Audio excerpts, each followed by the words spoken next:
Episode की शुरुआत में हम शाओनिंग को देखते हैं जो कि ऑफिस जाने के लिए तैयार हो रही थी, जिसके बाद हम याओ को देखते हैं जो कि शिफाई को ब्रेकफास्ट देने के लिए घर के बाहर ही खड़ी हुई थी। लेकिन शिफाई उसे धोखा देकर यहाँ से भाग जाता है और याओ सोचती है कि क्या मैं इतनी डरावनी दिखती हूँ। फिर जैसे ही शाओनिंग रेडी होकर बाहर आती है तो बाहर गुचेन्यू उसका वेट कर रहा था। वो उसे ब्रेकफास्ट देता है तो शाओनिंग कहती है कि आजकल मैं बहुत ज्यादा ट्रेनिंग कर रही हूँ ना, इसलिए मुझे भूख भी काफी लग रही है। गुचेन्यू यहाँ पर उसे बताता है कि आज सेकंड फीमेल लीड के लिए तांग भी इंटरव्यू देने के लिए आएगी और आज तुम्हारा भी उसी का इंटरव्यू है, तो अगर वो सिलेक्ट हो गई तो क्या तुम्हें बुरा लगेगा। जिस पर वो कहती है कि नहीं, मुझे बिल्कुल भी बुरा नहीं लगेगा क्योंकि मैंने और भी कैरेक्टर्स के लिए इंटरव्यू प्रिपेयर किया है और अगर मैं इस बार इंटरव्यू पास नहीं कर पाई तो मैं अगली बार इंटरव्यू दूंगी और उसके अगली बार भी मैं हार नहीं मानने वाली। जो सुनकर गुचेन्यू खुश हो जाता है और फिर ये दोनों साथ में ऑफिस जाने के लिए निकल जाते हैं। ऑफिस में मिस्टर वांग सभी कलीग्स को बता रहा होता है कि कैसे उसने कल शाओनिंग और गुचेन्यू को एक साथ कार में जाते हुए देखा और गुचेन्यू ने खुद शाओनिंग की सीट बेल्ट लगाई थी, जबकि पहले उन्होंने कभी गुचेन्यू को किसी एम्प्लॉय के साथ इस तरीके से बिहेव करते हुए नहीं दिखा था, जिस वजह से सभी लोग हैरान हो जाते हैं। पर जैसे ही वहाँ पर शाओनिंग आ जाती है तो वो लोग इस बारे में बात करना बंद कर देते हैं। अगले सीन में हम मिस तांग को देखते हैं जिसे एडिटर रिकॉर्डिंग शुरू करने के लिए बोल रहा होता है, पर उसके अंदर कुछ ज्यादा ही एटीट्यूड होता है और वो एडिटर को बोलती है कि भला इतनी जल्दी भी क्या है, अभी सिर्फ मेरा इंटरव्यू होने वाला है ना, इसलिए पहले मुझे ठीक से मेकअप करने दो। फिर वहाँ पर गुचेन्यू और यानरन भी आ जाते हैं तो गुचेन्यू से रिकॉर्डिंग शुरू करने के लिए कहता है, इसलिए वो अब रिकॉर्डिंग करना शुरू करती है जहाँ वो बार बार एक ही जगह पर अटके जा रही थी और उसकी आवाज वहाँ पर काफी खराब लग रही थी। गुचेन्यू उसे रुकने के लिए बोलता है तो वो फिर से रुककर अपना मेकअप करने लगती है। तभी गुचेन्यू उसके पास आकर उसे बोलता है कि तुम तो एक प्रोफेशनल वॉइस एक्टर हो ना, तो भला तुम्हारी आवाज बार बार क्रैक क्यों कर रही है। जिस पर वो बोलती है कि आज मैं सुबह कुछ ज्यादा जल्दी उठ गई थी तो शायद वो इस वजह से है। लेकिन गुचेन्यू कहता है कि इसकी वजह से आवाज पर असर नहीं पड़ सकता। तो वो कहती है कि मैंने तो ठीक से बोला है, तो जरूर तुम्हारे इक्विपमेंट में प्रॉब्लम होगी, तुम्हारे एडिटर ने ठीक से सेट नहीं किया होगा इक्विपमेंट्स। जिस पर गुचेन्यू कहता है कि हमारे इक्विपमेंट्स और एडिटर में कोई दिक्कत नहीं है, बल्कि दिक्कत तुम्हारी आवाज के अंदर है। तो वो यहाँ पर बहाने बनाने लगती है और गुचेन्यू से बहस भी करती है, जिसका ये एटीट्यूड गुचेन्यू को बिल्कुल भी पसंद नहीं आता और वो आगे रिकॉर्डिंग करने से मना करके बाहर चला जाता है। जहाँ वो यानरन से बोलता है कि क्या ये मिस तांग है जिसकी तुम इतनी तारीफ कर रही थी, क्या तुमने कभी इसकी रिकॉर्डिंग सुनी भी है। यहाँ पर यानरन अपनी गलती मान लेती है और बोलती है कि मैं फिर से तांग से बात करूंगी, पर गुचेन्यू कहता है कि इसकी कोई जरूरत नहीं है, मुझे उसका एटीट्यूड बिल्कुल भी पसंद नहीं आया और मैं और इंटरव्यूज लेने के लिए जा रहा हूँ। ये बोलकर वो रिकॉर्डिंग रूम के अंदर जाता है जहाँ पर और भी कैंडिडेट्स के इंटरव्यू चल रहे थे। वो लोग अब यहाँ पर काफी सारे इंटरव्यूज लेते हैं और जब शाओनिंग की बारी आती है तो वो काफी अच्छा परफॉर्म करती है, पर बाहर आकर वो काफी नर्वस हो रही थी क्योंकि एक सीन था जब उसे रोना था लेकिन वो रो नहीं पाई। पर जब सभी लोग शाओनिंग के परफॉर्मेंस को एनालाइज कर रहे होते हैं तो वो सभी लोगों को काफी पसंद आता है और वो उसकी मिस्टेक को भी नजरअंदाज करके ये डिसाइड करते हैं कि वो लोग शाओनिंग को एक चांस देंगे। जिसके बाद हम शिफाई को देखते हैं जो जब बैठा हुआ था। तभी उसके पास यानरन आती है और उसे बोलती है कि आजकल तुम दिखाई नहीं देते और तुम्हारे लव कन्फेशन का क्या हुआ। तो शिफाई उसे बोल देता है कि मैंने लव कन्फेशन करने का ट्राई तो किया था लेकिन मैं उसमें फेल हो गया, पर अब मैं उसे ओवरकम भी कर चुका हूँ क्योंकि प्यार कभी भी किसी को फोर्स करके नहीं पाया जा सकता और शाओनिंग मुझे पसंद नहीं करती। ये सब बोलकर वो यानरन को कहने लगता है कि गुचेन्यू इस रिलेशनशिप को लेकर काफी ज्यादा सीरियस है, इसलिए वो उसे भी इनडायरेक्ट वे में गिव अप करने के लिए बोलता है और कहता है कि फिलहाल के लिए तो मैं तुम्हें कंफर्ट नहीं कर सकता क्योंकि मैं खुद को कंफर्ट कर रहा हूँ। तो वो बोलती है कि मुझे तुम्हारा कंफर्ट नहीं चाहिए और मुझे लगता है कि इनका ये प्यार ज्यादा दिन तक नहीं टिकने वाला। ये बोलकर यहाँ से चली जाती है। इधर शाओनिंग जब बैठी हुई थी तभी गुचेन्यू उसके पास आता है तो शाओनिंग उससे अपसेट होकर बोलने लगती है कि तुमने मुझे इतनी प्रैक्टिस कराई थी लेकिन फिर भी मैंने एक मिस्टेक करी थी, इसके लिए मुझे माफ कर देना। जो सुनकर गुचेन्यू हंसने लगता है और उसके सर पर हाथ फेरने वाला था, लेकिन तभी शाओनिंग ऐसे एक्टिंग करने लगती है जैसे कि गुचेन्यू उसे डांट रहा हो क्योंकि पास से एक एम्प्लॉय गुजर रही थी और शाओनिंग नहीं चाहती थी कि किसी को भी उन पर शक हो। गुचेन्यू अब शाओनिंग को छत पर बुलाता है जहाँ पर वो उसे उसका स्कोर कार्ड दिखाता है, जिसे देखते ही शाओनिंग काफी खुश हो जाती है क्योंकि उसके स्कोर्स काफी अच्छे थे। तो गुचेन्यू उसे बताता है कि सेकंड फीमेल लीड का रोल तुम्हें मिला है। जो सुनकर वो काफी ज्यादा खुश हो जाती है, पर फिर वो उससे पूछती है कि कहीं तुमने मुझे जानबूझकर ज्यादा स्कोर्स तो नहीं दिए ना। पर वो उसे अपना फोन देकर कहता है कि तुम बाकी जजेस के स्कोर्स को भी चेक कर सकती हो, जिन्हें जब शाओनिंग देखती है तो वो काफी ज्यादा खुश हो जाती है क्योंकि उसने अपनी मेहनत से इस रोल को पाया था। इधर यानरन को जब ये बात पता चलती है तो वो काफी ज्यादा गुस्से में आ जाती है और लूबी उसे बोलती है कि भला ये शाओनिंग तांग को कैसे रिप्लेस कर सकती है। यानरन अब यहाँ पर सोचती है कि मैं भी देखती हूँ कि ये शाओनिंग कितनी अच्छी वॉइस एक्ट्रेस है और अपने दिमाग में कुछ सोचने लगती है। जिसके बाद लू तांग से मिलने के लिए जाती है जहाँ वो उसे यानरन के बिहाफ पर सॉरी मांगती है क्योंकि वो अब उसके साथ कोऑपरेट नहीं कर रहे थे। तांग उससे पूछते है कि तुम लोगों ने मेरी जगह किसे सिलेक्ट किया, तो वो बता देती है कि वो एक नई लड़की है जिसका नाम शाओनिंग है। जो सुनकर तांग हंसती है और पूछती है कि क्या वो बहुत अच्छी है। तो लू बोलती है कि इसके बारे में तो मुझे नहीं पता, लेकिन वो गू चेन्यू की पर्सनल असिस्टेंट है। जिस पर तांग बोलती है कि अच्छा तो ये बात है, नेपोटिज्म, कोई बात नहीं, मैं देख लूंगी। फिर हम शिफाई को देखते हैं जो अपनी नई असिस्टेंट को सारी चीजें बता रहा होता है और उसे बोल देता है कि कोई भी लड़की मुझसे बिना अपॉइंटमेंट के नहीं मिल सकती। अब जैसे ही वो अपनी कार में बैठने के लिए जा रहा होता है तभी याओ याओ उसकी कार की साइड से निकलती है, जिसे देखकर शिफाई पूछता है कि अब तुम यहाँ क्या कर रही हो। तो वो कहती है कि कुछ नहीं, मैं तो बस पास से गुजर रही थी ना, इसलिए मैं यहाँ पर तुमसे मिलने के लिए आ गई। वो कहता है कि मैं बहुत ही बिजी हूँ। तो याओ याओ कहती है कि हाँ मैं भी बहुत ही बिजी हूँ, चलो जल्दी से चलते हैं। ये बोलकर वो कार के अंदर बैठ जाती है और शिफाई भी उसे मना नहीं कर पाता। वो उससे पूछता है कि कहाँ जाना है, तो वो बोलती है कि जहाँ तुम लेकर चलोगे मैं वहाँ पर चलने के लिए तैयार हूँ। शिफाई कहता है कि अभी तो तुम्हें देर हो रही थी, तो वो बोलती है कि नहीं अब मैं फ्री हो गई। जो सुनकर शिफाई सोचने लगता है कि यार इससे पीछे छुड़ाने का कोई ना कोई तरीका तो निकालना पड़ेगा। तभी वो नोटिस करता है कि याओ याओ ऑनलाइन कुछ कपड़े देख रही थी जो कि उसे काफी एक्सपेंसिव लगते हैं, जो देखकर वो सोचता है कि ये तो मटेरियल गर्ल है, इसीलिए वो उसे उसी स्टोर के अंदर लेकर जाता है और उसे बोलता है कि ये सारे कपड़े ना तुम्हारे हो सकते हैं अगर तुम मुझे छोड़ दो तो। याओ याओ मन ही मन में सोचती है कि ये एक मटेरियल बॉय है और ये भी सोचता है कि लड़कियां ना इसी की जैसी होती होंगी, पर मैं भी इस मौके को आज से नहीं जाने दूंगी। इसलिए वो काफी सारे ड्रेसेस ट्राई करती है और शिफाई सभी में हाँ में सर हिलाता जाता है। लेकिन जब बिल पे करने की बारी आती है तो शिफाई याओ के सामने नाटक करने लगता है और बोलता है कि मेरी तो अभी नई नई कंपनी है, मेरी कंपनी के पास इतना इन्वेस्टमेंट भी नहीं है और अगर मैंने इन सभी कपड़ों के पैसे दे दिए अभी तो मेरे पास तो रेंट पे करने के लिए भी पैसे नहीं बचेंगे। जो सब सुनकर याओ समझ जाती है कि ये ना नाटक कर रहा है, इसलिए वो बोलती है कि कोई बात नहीं, शादी के बाद तुम ब्यूटी बन के रहना और घर के खर्चे मैं संभाल लूंगी। फिर वो पेमेंट करने के लिए अपना कार्ड निकालती है और शिफाई से कहती है कि अगर तुम्हें भी कुछ लेना है तो ले लो, मैं पे कर दूंगी। लेकिन शिफाई तो मुंह बनाकर बाहर चला जाता है और सोचता है कि यार इस सब का तो उस पर कोई असर ही नहीं हुआ, ये तो एकदम मेरी तरह निकली। अंदर याओ याओ जैसे ही बिल देखती है तो बेचारी शॉक रह जाती है और कपड़े रिटर्न करने की कोशिश करती है, लेकिन एम्प्लॉय उसे बताती है कि वो कपड़े रिटर्न नहीं हो सकते, जिस वजह से उस बेचारी को ये कपड़े खरीदने ही पड़ते हैं। फिर हम गू चेन्यू और शाओनिंग को देखते हैं जो कि साथ में ऑफिस से घर आ रहे थे और गू चेन्यू शाओनिंग को उसके घर के दरवाजे तक छोड़ने के लिए जाता है, जहाँ वो उसे अपने घर चलने के लिए पूछता है। लेकिन शाओनिंग मना कर देती है और कहती है कि उसे बहुत काम है, उसे काफी प्रैक्टिस करनी है। लेकिन गू चेन्यू जो उसे यहीं पर रोमांस करने लगता है। तभी यहाँ पर याओ भी आ जाती है जो कि इन दोनों को चिढ़ाने लगती है, इसीलिए दोनों अलग हो जाते हैं। फिर वो घर का दरवाजा खोलती है और गू चेन्यू से कहती है कि शाओनिंग आज के लिए मेरी है। ये बोलकर वो उसे अंदर ले जाती है, जहाँ जैसे ही शाओनिंग देखती है कि याओ याओ ने इतने एक्सपेंसिव कपड़ों की शॉपिंग की है तो वो काफी हैरान रह जाती है। याओ याओ कहती है कि ऐसा ही होता है जब कोई पहले लव कन्फेस करता है। शिफाई को पता है कि मैं उसे पसंद करती हूँ, लेकिन फिर भी उसने मेरे साथ ये सब किया। हालांकि इस बार तो वो जीत गया, लेकिन अगली बार मैं अच्छे से प्रिपेयर होके जाऊंगी। जिस पर शाओनिंग कहती है कि भला तुमने इतनी जल्दी लव कन्फेस क्यों किया। और यहाँ बातों ही बातों में शाओनिंग उसे बता देती है कि उसे सेकंड लीड का रोल मिल गया है, जो सुनकर याओ याओ उसके लिए काफी खुश होती है। पर तभी इनके घर की डोरबेल बजती है और जब शाओनिंग देखने के लिए जाती है तो उसके लिए डिनर आया होता है, जो देखकर वो हैरान हो जाती है क्योंकि उसने तो कुछ ऑर्डर किया ही नहीं था। लेकिन तभी उसे गू चेन्यू का मैसेज आता है जो उसे बता देता है कि ये डिनर उसने ऑर्डर किया है और क्या वो इसे साथ में खाना चाहेगी। जो सुनकर शाओनिंग खुश हो जाती है और डिनर को लेकर बालकनी में जाती है, जहाँ पर वो और गू चेन्यू दोनों साथ में खड़े होकर डिनर को एंजॉय करते हैं। पर तभी वहाँ पर याओ याओ आ जाती है जो कि इन दोनों को देख लेती है, तो शाओनिंग उसे भी खाने के लिए बोलती है, लेकिन वो मना कर देती है और फिर सोचती है कि यार मैं शिफाई के लिए भी कुछ ना कुछ ऑर्डर करती हूँ और हम दोनों साथ में खाएंगे, ये बोलकर चली जाती है। इसके बाद शाओनिंग जब अपने रूम में बैठकर प्रैक्टिस कर रही होती है तभी वो गू चेन्यू को मैसेज करके बोलती है कि आज मुझे सेकंड फीमेल लीड का रोल मिला है, जिसकी वजह से मैं काफी खुश हूँ, पर मैं आगे और भी ज्यादा मेहनत करूंगी ताकि मैं मुंह के बराबर में खड़ी होने लायक बन सकूं। जिसका मैसेज पढ़कर गू चेन्यू स्माइल करने लगता है। तभी उसके पास शिफाई आता है जो उसे बोलता है कि तुम शाओनिंग के साथ सीक्रेट रिलेशनशिप में हो, पर तुम्हें इसे कंपनी में अच्छे से छुपा कर रखना चाहिए क्योंकि आज मैंने कुछ लोगों को तुम्हारे बारे में गॉसिप करते हुए सुना। गू चेन्यू बोलता है कि जहाँ पर लोग हैं वहाँ पर बातें तो बनेंगी और वैसे भी मैं तो रिलेशनशिप को पब्लिक करना चाहता हूँ, लेकिन शाओनिंग ऐसा करना नहीं चाहती। तो शिफाई कहता है कि शाओनिंग सही कह रही है, हालांकि ये रोल उसे अपनी काबिलियत से मिला है, लेकिन फिर भी लोगों को जब भी पता चलेगा कि तुम दोनों रिलेशनशिप में हो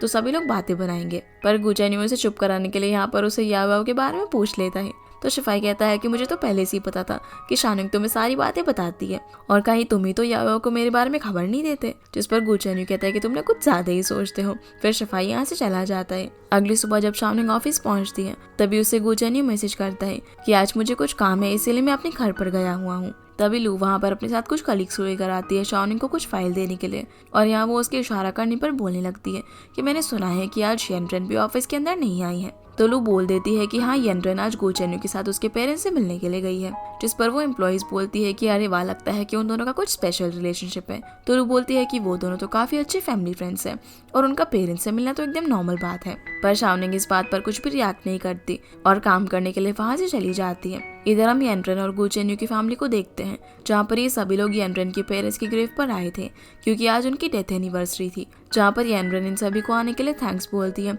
और कहती है कि मैं तो हमेशा आप लोगों के साथ ही रहना चाहती हूँ। तो गो चेन्यू के डैड कहते हैं मैंने तो बचपन में ही तुम्हारे फादर से बोल दिया था कि हम अपनी फ्रेंडशिप को रिश्तेदारी में बदल लेते हैं और तुम्हारी शादी गो चेन्यू से करा देते हैं, लेकिन तुम्हारे फादर तो शादी देखने से पहले ही चले गए। जिन सारी बातों पर गो चेन्यू कोई भी रिस्पॉन्स नहीं करता, जिसके बाद हम शाओनिंग को देखते हैं जो कि ऑफिस में बैठकर लू की कही हुई बातों को सोच रही होती है। जिसके बाद हम गो चेन्यू को उसकी फैमिली के साथ लंच करते हुए देखते हैं, जहाँ पर उसके फादर उससे पूछते हैं कि तुम मेरी कंपनी में वापस कब आ रहे हो। तो गो चेन्यू कहता है कि मेरी खुद की कंपनी है, मैं भला आपकी कंपनी में वापस क्यों आऊंगा। लेकिन उसके डैड उसकी कंपनी को कुछ समझते ही नहीं थे, ना ही उसके करियर को।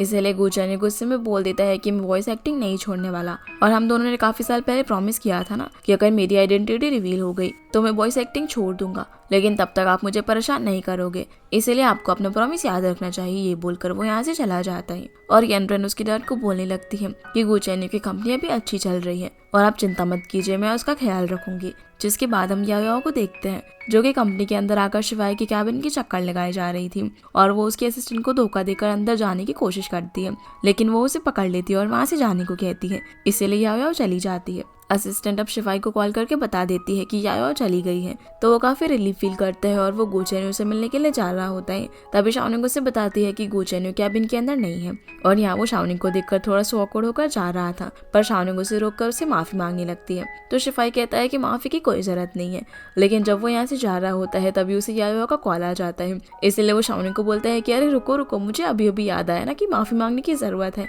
पर मुझे तुम्हारी माफी नहीं चाहिए। मैं चाहता हूँ कि इसके बदले ना तुम अपने रूममेट को संभालो और प्लीज उसे ना मेरी नजरों के सामने मत आने देना, ताकि मैं अपनी जिंदगी चैन से जी पाऊँ। जिसकी ऐसी बातें सुनकर शाओनिंग हंसने लगती है। फिर जब शाओनिंग काम करते हुए याओ को कंपनी के चक्कर लगाते हुए देखती है तो वो उसे पकड़कर वॉशरूम में लेकर जाती है और उसे ये सब करने के लिए मना करते हुए कहती है कि तुमने तो मिस्टर शिवाई को डरा ही दिया है, मैंने उन्हें आज तक इस तरह से कभी नहीं देखा।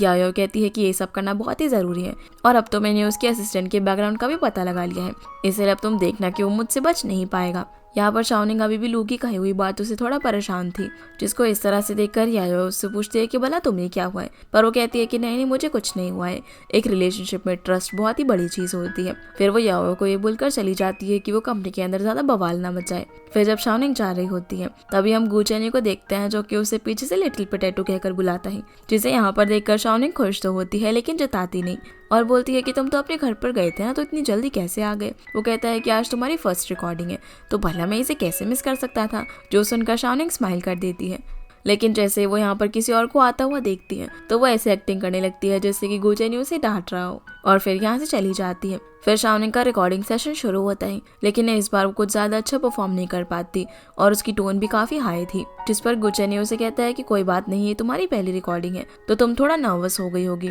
इसलिए और ज्यादा प्रैक्टिस करो। तभी वहाँ पर येनरेन भी आ जाती है जो पूछने लगती है कि शाओनिंग की रिकॉर्डिंग कैसी चल रही है। तो मिस यांग बताती है कि कुछ खास नहीं। फिर मिस यांग गो चेन्यू और येनरेन को साथ में एक डेमो प्रैक्टिस करने के लिए बोलते हैं ताकि शाओनिंग उन्हें देखकर उनसे कुछ सीख सके। अब जब ये दोनों साथ में रिकॉर्डिंग कर रहे होते हैं तो शाओनिंग इन दोनों को देखकर सीन को इमेजिन करने लगती है, जहाँ पर गो चेन्यू शाओनिंग को इग्नोर करके येनरेन के साथ जा रहा था। ये देखकर वो काफी जोर से चिल्ला देती है, जिस वजह से सभी लोग उसे देखने लगते हैं और पूछते हैं कि उसे क्या हुआ है। तो वो कहती है कि अरे नहीं कुछ नहीं हुआ, वो तो मुझे लगा कि रिकॉर्डिंग के अंदर ना कुछ वर्ड गलत बोल दिया गया है, और फिर सॉरी बोलकर यहाँ से चली जाती है। फिर जब शाओनिंग कॉफी पी रही होती है तभी लू उसे कहती है कि कल की मीटिंग में तुम सभी की कॉफी लेकर आना, और कहती है कि येनरेन की कॉफी का टेम्परेचर ना 45 डिग्री सेल्सियस होना चाहिए, इसे ज्यादा या फिर कम नहीं होना चाहिए वरना वो उसे नहीं पिएगी। जिस पर शाओनिंग कहती है कि वो तो ये पहली बार सुन रही है। तो लू कहती है कि ये बात तो पूरे ऑफिस को पता है, इसीलिए तो गो चेन्यू ने सभी कैटल्स के ऊपर टेम्परेचर डिस्प्ले लगवाया हुआ है क्योंकि वो येनरेन का बहुत ख्याल रखता है। जो बात सुनकर शाओनिंग को उन दोनों पर और ज्यादा डाउट होने लगता है, पर तभी गो चेन्यू उसे मैसेज करके उन दोनों की डेट के बारे में याद दिलाता है, इसलिए शाओनिंग वहां से चली जाती है। फिर हम इन दोनों को एक थिएटर में देखते हैं जहाँ पर शाओनिंग का डोनट्स खाने का मन था, लेकिन गो चेन्यू उसे कहता है कि वो ये सब नहीं खा सकती क्योंकि उसे अपनी आवाज का भी ध्यान रखना है। इसीलिए शाओनिंग मान जाती है और फिर जब मूवी चूज करने की बारी आती है तब वो एक हॉरर मूवी सिलेक्ट करती है, ये सोचकर कि हॉरर सीन में वो गू चेन्यू के क्लोज आ जाएगी। लेकिन जब ये दोनों मूवी देखने के लिए पहुंचते हैं तब शाओनिंग से ज्यादा गू चेन्यू डर रहा था। मूवी के बाद गू चेन्यू शाओनिंग और अपने लिए टी लेकर आता है और पीते वक्त वो कहता है कि इस टी का टेम्परेचर काफी अच्छा है। तो शाओनिंग उससे पूछती है कि क्या तुम्हें येनरन की कॉफी का टेम्परेचर पता है, तो वो उसे बता देता है। तो शाओनिंग उससे पूछती है कि क्या तुम्हें मेरी कॉफी का टेम्परेचर पता है, जो सुनकर तो बेचारा गू चेन्यू हैरान रह जाता है। तो शाओनिंग उससे गुस्से में बोलती है कि मैं सिर्फ आइस कॉफी पीती हूँ, जिसमें जितनी ज्यादा आइस होती है ना वो उतनी ज्यादा अच्छी लगती है, पकड़ो अपनी हॉट कॉफी, ये बोलकर चली जाती है। और बेचारा गू चेन्यू बस उसे देखता ही रह जाता है। अगले दिन जब यायो नूडल्स बना रही होती है तब शाओनिंग उससे पूछती है कि ये पानी का टेम्परेचर क्या होगा, जिसकी ऐसी बात सुनकर यायो बोलती है कि आखिर तुम्हें क्या हो गया है, प्यार में पड़ने के बाद कहीं तुम पागल वगल तो नहीं हो गई। तो यहाँ पर वो उसे बता देती है कि उसे गू चेन्यू और येनरन का रिलेशनशिप काफी बॉदर कर रहा है और गू चेन्यू को तो उसकी कॉफी का टेम्परेचर भी पता है, तो क्या वो दोनों काफी क्लोज हैं। जिस पर यायो कहती है कि हो भी सकते हैं, लेकिन तुम डेटिंग करने के बाद भला ऐसी बात ही क्यों सोच रही हो। इधर हम गू चेन्यू को शिफाई के साथ देखते हैं जहाँ वो उससे पूछता है कि ये पानी का टेम्परेचर क्या होगा, जो सुनकर शिफाई उसे कहता है कि अब भला तुम्हें क्या हो गया है और तुम ऐसी बातें क्यों कर रहे हो। गू चेन्यू उसे कहता है कि तुम्हें नहीं पता, शाओनिंग ये पानी के मैटर को लेकर ना कुछ ज्यादा ही सीरियस है और कल वो मुझसे इस बात पर नाराज भी हो गई थी। शिफाई उसे बोलता है कि ये तो तुम्हें खुद ही समझ जाना चाहिए, वो जरूर तुम्हारे और येनरन की क्लोजनेस की वजह से काफी परेशान होगी, क्योंकि तुम तो उसे सीक्रेटली डेट कर रहे हो, लेकिन ऑफिस में सभी लोग येनरन को तुम्हारी गर्लफ्रेंड समझते हैं। वैसे लड़कियों को समझना काफी सिंपल है, अगर वो जिस इंसान से प्यार करती है उनके आसपास किसी और लड़की को घूमता हुआ देखेगी तो फिर गुस्सा तो करेंगी ही ना। ये सब सुनकर गू चेन्यू को समझ आ जाता है और वो येनरन को मिलने के लिए बुलाता है, जहाँ पर येनरन तो काफी खुश हो रही थी कि उसने उसे कॉफी पर मिलने के लिए बुलाया है और इधर उधर की बातें करने लगती है कि कैसे वो लोग पहले साथ में टाइम स्पेंड किया करते थे। पर गू चेन्यू उसे बोलता है कि मैंने तुम्हें यहाँ पर सिर्फ ये बताने के लिए बुलाया है कि अब मैं शाओनिंग को डेट कर रहा हूँ। येनरन कहती है कि हाँ मुझे पता है, तुम मुझे पहले ही रिजेक्ट कर चुके हो, इसलिए अब ये सब बोलकर मुझे और ज्यादा परेशान मत करो। और यहाँ हम देख पाते हैं कि इस वक्त येनरन काफी गुस्से में होती है। अगले दिन हम शिफाई को ऑफिस में देखते हैं जो वो अपने असिस्टेंट को बुला रहा था, तभी वहाँ पर यायो आती है, जिसे देखकर वो उससे पूछता है कि भला तुम यहाँ क्या कर रही हो। तो वो कहती है कि मैं तुम्हारी नई असिस्टेंट हूँ क्योंकि तुम्हारी पुरानी असिस्टेंट ने रिजाइन कर दिया है। तो शिफाई कहता है कि मैं यहाँ का बॉस हूँ, इसलिए मैं तुम्हें जॉब से निकाल सकता हूँ क्योंकि तुम तो वैसे भी अभी प्रोबेशनरी पीरियड में होगी। यायो उसे बताती है कि मैंने यहाँ पर अच्छे से इंटरव्यू देकर इस जॉब को हासिल किया है और क्योंकि तुम्हारी कंपनी को अर्जेंट किसी असिस्टेंट की रिक्वायरमेंट थी तो मैं कम सैलरी में इस पोस्ट के लिए मान गई, इसलिए उन्होंने मेरा प्रोबेशनरी पीरियड हटा दिया है और सीधा कॉन्ट्रैक्ट साइन करने पर मुझे ये जॉब मिल गई। शिफाई कहता है कि कोई बात नहीं, मैं कॉन्ट्रैक्ट तोड़कर तुम्हें कंपनसेशन देने के लिए तैयार हूँ। यायो बोलती है कि ठीक है। ये बोलकर वो उसे एक वीडियो दिखाती है, जिसे जैसे शिफाई देखता है तो उसके होश उड़ जाते हैं क्योंकि उसके अंदर वो काफी ज्यादा ड्रिंक करके क्लब के अंदर सभी के सामने डांस कर रहा था और यायो ने उसका वीडियो बना लिया था। अब यहाँ पर वो इस वीडियो को डिलीट करने ही वाला था, तो यायो बोलती है कि हाँ हाँ कर दो, मेरे पास इस वीडियो की और भी बैकअप है। इसलिए उस बेचारे की हालत खराब हो जाती है और वो यायो से कहता है कि अरे मैं तो मजाक कर रहा था, हम लोग शांति से बैठ के बात करते हैं ना। शिफाई बोलता है कि देखो तुम में एक्सपीरियंस की कमी है और हमारे सारे एम्प्लॉयज को प्रोबेशनरी पीरियड से गुजरना पड़ता है, इसलिए अगर तुमने काम के वक्त 10 मिस्टेक्स करी तो मैं तुम्हें काम से निकाल दूंगा और इसके बदले मैं तुम्हें कंपनसेशन भी पे करूंगा। जिस पर यायो मान जाती है। तो शिफाई मन ही मन में सोचता है कि अब तुम देखना मैं तुम्हारा क्या हाल करता हूँ। फिर हम शाओनिंग को देखते हैं जो कि लंच के टाइम में बाहर बैठी हुई थी और गू चेन्यू को मैसेज करने का सोचती है, पर फिर वो रुक जाती और सोचती है कि अभी हमारा टेम्परेचर वाला इशू सॉल्व नहीं हुआ है, इसलिए मैं उसे मैसेज नहीं करूंगी। तभी वहाँ पर एक एम्प्लॉय आती है जो कि सभी लोगों को डोनट्स बांटने लगती है और कहती है कि ये मिस्टर गू चेन्यू की तरफ से, जो सुनकर शाओनिंग सोचती है कि ये गू चेन्यू कितना डबल स्टैंडर्ड बंदा है यार। कल तो मुझे कह रहा था कि वॉइस आर्टिस्ट को ना ये सब चीजें नहीं खानी चाहिए और आज देखो खुद ही सभी लोगों को डोनट्स बांट रहा है। तभी वहाँ पर गू चेन्यू भी उसके लिए खुद एक डोनट लेकर आता है और जब शाओनिंग उसे खोलती है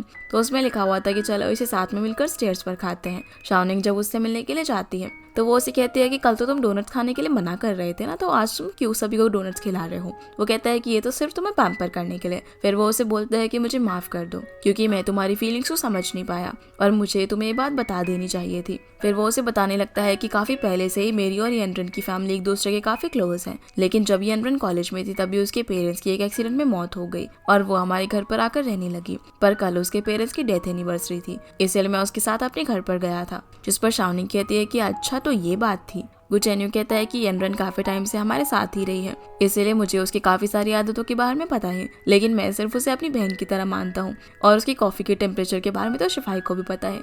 अगर तुम्हें यकीन नहीं हो रहा तो मैं कॉल लगा लेता हूँ, उससे पूछ लो। लेकिन शाओनिंग उसे रोक देती है और कहती है कि मैं तुम पर ट्रस्ट करती हूँ। तो गुचेन्यू उससे पूछता है कि तो फिर अब तुम मुझसे गुस्सा नहीं हो। शाओनिंग यहाँ पर हंसकर बोलती है कि मैंने कब कहा कि मैं तुमसे नाराज हूँ। अब वो डोनट खाने के लिए बॉक्स खोलती है और गुचेन्यू से बोलती है कि तुम भला अपने लिए डोनट क्यों नहीं लेकर आए। तो वो कहता है कि मैं लाया हूँ। अब जैसे ही शाओनिंग डोनट खाना शुरू करती है तो गुचेन्यू भी उसी के डोनट में से खाने लगता है और यहाँ पर इन दोनों का एक काफी रोमांटिक मोमेंट क्रिएट हो जाता है। अगले दिन गुचेन्यू शाओनिंग को एक रिकॉर्डिंग स्टूडियो में लेकर जाता है, जहाँ पर जो पर्सन था वो शाओनिंग को छोटे मोटे रोल्स पहले दिलवाया करता था। तो वो उसे बोलता है कि अरे शाओनिंग, तुम यहाँ पर क्या कर रही हो? मैंने तुम्हें कहा था ना कि तुम्हारे लायक अगर कोई रोल होगा तो मैं बता दूंगा। तभी गुचेन्यू उसे बोलता है कि ये मेरी गर्लफ्रेंड है और अब ये यहाँ पर आती रहेगी। जो सुनकर वो हैरान हो जाता है और इक्विपमेंट सेटअप करने के लिए चला जाता है। शाओनिंग उसे बोलती है कि भला तुमने उसे ये क्यों बताया कि मैं तुम्हारी गर्लफ्रेंड हूँ? तो गुचेन्यू बोलता है क्यों, क्या तुम नहीं हो? शाओनिंग बोलती है कि तुम्हें डर नहीं है कि कोई तुम्हारे बारे में गॉसिप करेगा? तो वो कहता है कि इसकी चिंता तुम मत करो, ये सब मैं हैंडल कर लूंगा। फिर वो उसे यहाँ पर आज उसे रिकॉर्डिंग करने में मदद करने के लिए बोलता है। तो शाओनिंग कहती है कि अगर मोबुए मुझे मदद करने के लिए बोलेगा तो भला मैं कैसे मना कर सकती हूँ, और वैसे भी वो सिर्फ मुझसे ही बात करता है। गुचेन्यू फिर यहाँ पर अब शाओनिंग के साथ अपनी रिकॉर्डिंग फिनिश करता है। ऑफिस में हम यानरन को देखते हैं, जहाँ लू उसे सारी फीमेल लीड की रिकॉर्डिंग की स्कोर्स लाकर देती है और बताने लगते हैं कि मिस्टर गुचेन्यू को कोई भी कैंडिडेट पसंद नहीं आ रही फीमेल लीड के रोल के लिए। यानरन उससे पूछती है कि क्या गुचेन्यू ऑफिस में आ गया है? तो वो बताती है कि हाँ, उसके साथ साथ शाओनिंग भी आई है, जो कि मोबुए की रिकॉर्डिंग कलेक्ट करने के लिए गई थी। जो सुनकर यानरन को बहुत ज्यादा गुस्सा आता है। तो लू उसे आइडिया देने लगती है और कहती है कि तुम्हें फीमेल लीड के रोल के लिए डबिंग करनी चाहिए, इससे तुम गुचेन्यू के साथ रोमांटिक सीन्स भी रिकॉर्ड कर पाओगी। दूसरी तरफ हम याओ को देखते हैं, जो कि मिस्टर वांग को भी शिफाई से मिलने नहीं देती और बोलती है कि तुम्हें अपॉइंटमेंट लेकर आना होगा, और वो शिफाई की असिस्टेंट बनकर काफी खुश थी। यहाँ हमें फ्लैशबैक से पता चलता है कि उसने शिफाई की पुरानी असिस्टेंट के बारे में थोड़ी सी रिसर्च की, जहाँ उसे पता चला कि वो ना फैशन डिजाइनर बनना चाहती थी, लेकिन उसे मजबूरी में ये जॉब करनी पड़ रही थी। इसलिए वो उसे फैशन डिजाइनर की जॉब दिलवा देती है और कहती है कि इसके बदले में तुम्हें बस मेरा एक काम करना होगा कि मुझे तुम्हारी कंपनी में असिस्टेंट की पोस्ट के लिए रिकमेंड करना होगा और मैं आधी सैलरी में काम करने के लिए मान जाऊंगी। जहाँ पर उस असिस्टेंट ने याओ को कुछ टिप्स भी दिए होते हैं।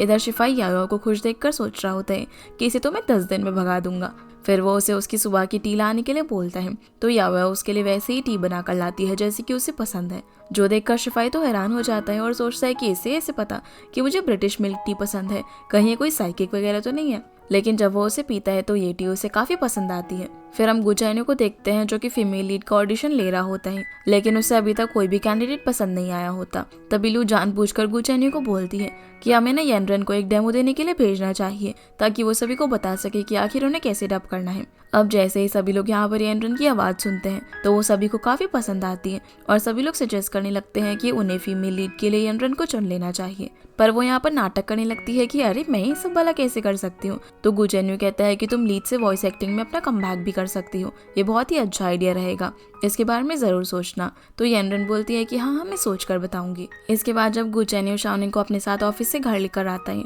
तब वो शिफाई की कार से याओ को उतरते हुए देखते हैं और सोचते हैं कि ये दोनों भला साथ में क्या कर रहे हैं। तो गुचेन्यू यहाँ पर शाओनिंग को बोलता है कि वो याओ को वार्न कर दे और इस प्ले बॉय से दूर रहे। शाओनिंग अब याओ के पास जाती है और उससे पूछती है कि तुम भला शिफाई के साथ घर कैसे आई, तुमने तो बड़ी जल्दी प्रोग्रेस कर लिया। तो वो उसे बता देती है कि अब मैं शिफाई की सेक्रेटरी हूँ। जो सुनकर शाओनिंग हैरान रह जाती है। याओ उसे कहती है कि अब ना ऑफिस में तुम्हें मेरी मदद करनी पड़ेगी, और ये दोनों काफी खुश होकर अब घर में जाते हैं। इधर गुचेन्यू शिफाई से बात कर रहा होता है और पूछता है कि आखिर तुम्हारे और याओ के बीच में क्या चल रहा है। तो कहता है कि यार मैं क्या करूँ, मैं इतना हैंडसम हूँ, जो कि याओ मेरे पीछे पड़ी हुई है और मुझे समझ नहीं आ रहा कि मैं उसे कैसे पीछे छुड़वाऊं। तभी उसे एक आइडिया आता है और वो सोचता है कि वो आज रात में यहाँ से अपना घर शिफ्ट कर लेगा, पर वो इस बारे में गुचेन्यू को शाओनिंग को बताने से मना कर देता है। रात में हम शाओनिंग को देखते हैं, जो कि गुचेन्यू के घर में बैठकर काफी देर तक प्रैक्टिस कर रही होती है।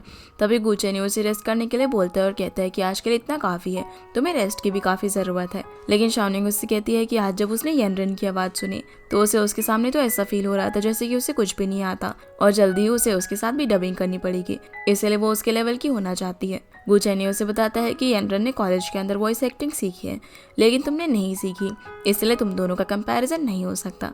और क्या तुम जेलस फील कर रही हो? पर शाओनिंग कहती है कि नहीं, ऐसा नहीं है। तो गु चेन्यू उसे फिश के पास ले जाकर दिखाने लगता है कि ये फिशेस देखो कितनी बड़ी हो गई है, क्योंकि ये रोज थोड़ा थोड़ा खाना खाती है और रोज ग्रो करती है। ऐसे ही वॉइस एक्टिंग सीखने के लिए भी तुम्हें रोज प्रैक्टिस करके थोड़ा थोड़ा ग्रो करना होगा, और तुम इस छोटी वाली फिश की तरह हो जो कि काफी यूनिक है। जो सुनकर शाओनिंग स्माइल करने लगती है। तो गु चेन्यू उसे अचानक से किस कर देता है। शाओनिंग कहती है कि तुमने मेरा एडवांटेज लिया। तो गु चेन्यू कहता है कि तो तुम भी मेरा एडवांटेज ले लो।